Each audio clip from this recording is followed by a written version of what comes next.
So even when I was making no money, I was like super stressed. The mind frame I took was, if I had to write a book of my life, right?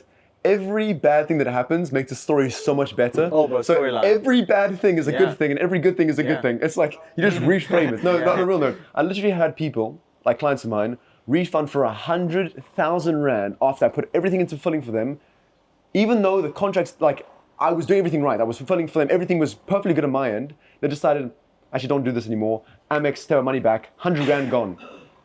That makes a pretty cool story. That makes a pretty cool story, bro. 100 grand yoinked out of my account, and we still move. Yeah, yoinked. And literally, that just creates such a good story. Even like some homeless guy in South Africa like tried to find me the other day. It's like, cool, that's a great story. Like every bad thing is a good part. Like it's all part of this hero story you have. And it's also like, even if it wasn't a good story, like you have to see it that way. But like, what, you're gonna see it as a bad story now? Like, what the fuck? He's not gonna do anything for you. Yeah. Like, I don't understand that. Like, it's obviously like I struggle sometimes with that as well. The conscious reframing of a negative situation to make it positive. That thing is a skill, and I do agree with that. But there's no other way to do it. Like, don't sit on this side. You're not gonna be able to achieve anything. I don't believe in anything that is not beneficial for me. So people might say, oh, you are, what do you call it, delusional.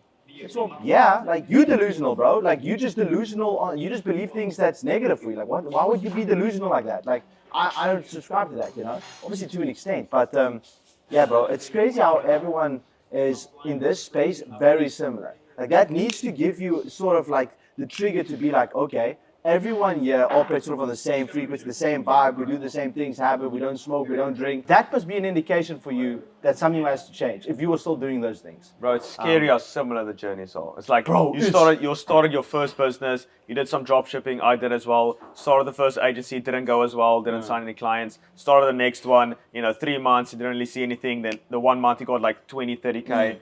Exact same. Like maybe there's a week or so different, but that's scary how similar it is. Like if you are going through it right now, where you starting like the drop shipping and like you go through the courses and you start a thing, it doesn't really work out. Like that's all part of it. Like everyone goes through that exact same thing. People think that, oh no, I'm like special. This thing didn't work. Like, okay, I'm gonna give up. Yeah.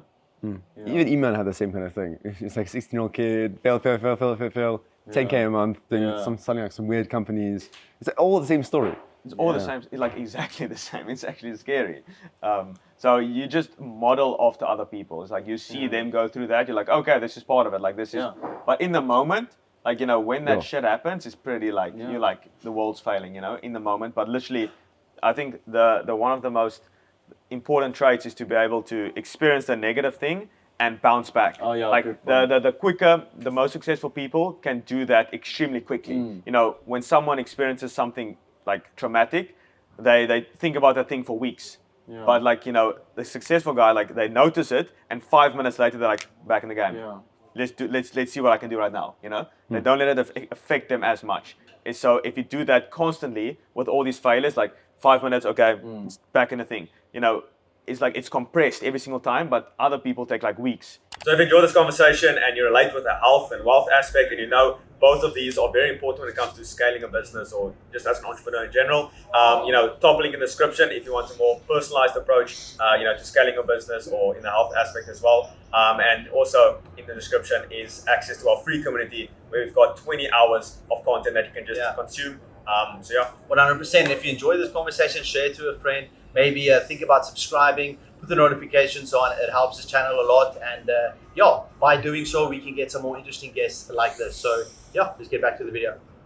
Yeah, 100%. Yeah. It comes back to the emotional management. That's what I was about to say. Bro, Exactly. and that all actually feeds back to, I have no idea how I'm going to like, I would recommend everybody to go and have a look at a YouTube video. We watched it like yesterday or the day before. It's talking about like the consciousness scales, bro. That video changed like everything, because when you understand sort of the different, not the different like paradigms or framings, but it's like different conscious levels, however you want to look at it, it's like you just become so much more aware of things happening. And what do you call that video? Like the 9 levels of consciousness, like a 26 minute video of like a girl talking about D1, D2, D3, whatever.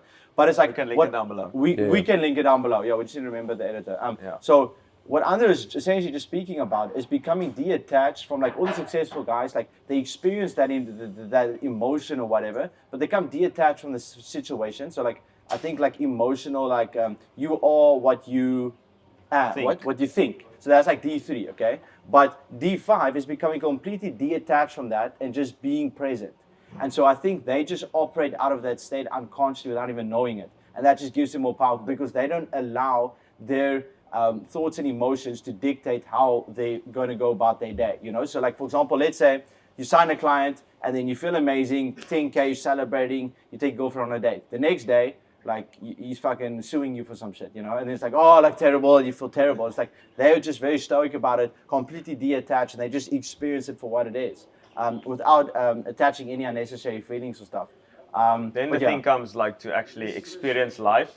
You are like, you know, constantly in this. Yeah. So to actually experience the full ups and downs, you kind of have to then, you like as an entrepreneur, you kind of suppress all the feelings because it's not really valuable. You know, it's not like, you know, like joy is there's no, you can't make more money. Like maybe like on a sales call, but like you suppress most of it, so you can't really experience the entire spectrum of life. So then when you go into life again, you kind of have to cultivate that skill. You're saying. For sure. One more bit of, let's say, I don't know, story, let's say. Even after I made that 40K a month later, cold email in general stopped working properly. Like the deliverability just stopped. Like the easy grow coaches, this guy, that guy, nobody had it working. This is how I got myself clients and client results. So it was like double up whammy. and then down again, right? Regardless of that, I kept going for a year straight with, again, struggling with service delivery till just over a month ago, I finally figured it out. So again, it's like, you just have to do it. It doesn't matter. You're going to figure it out. I knew for a fact I was going to figure it out regardless of anything else. So I put in the work. I stayed with it. I just put constant work over the last year. I haven't figured it out. Now I'm going to scale to the absolute moon. Literally, by the end of the year, I'll be on 200K a month. For a fact, I know it. I know. And the whole thing of I know it, I almost already, let's say, at the frequency of making that kind of money. So now even when I think about it, I don't go, oh, 200K a month, like, oh, 10K a month, oh.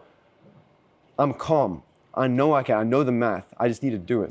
I just need to, again, this is my next, my bottleneck is just, I need to put people in place, create the systems, create the team, and just scale. It's as simple as that. So, and even the guys that are making a bunch of money, they still struggle. The people making 50 mil a year, some of them are deeply stressed. They're struggling.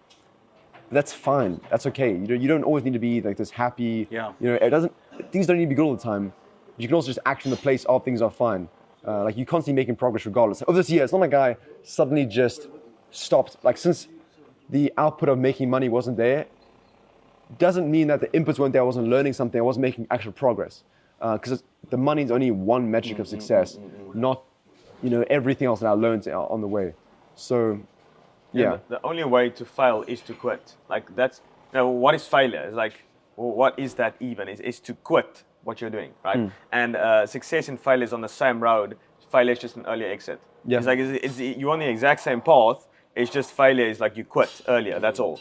If you just keep at it, it's impossible to fail. Yeah. It's literally impossible. I agree.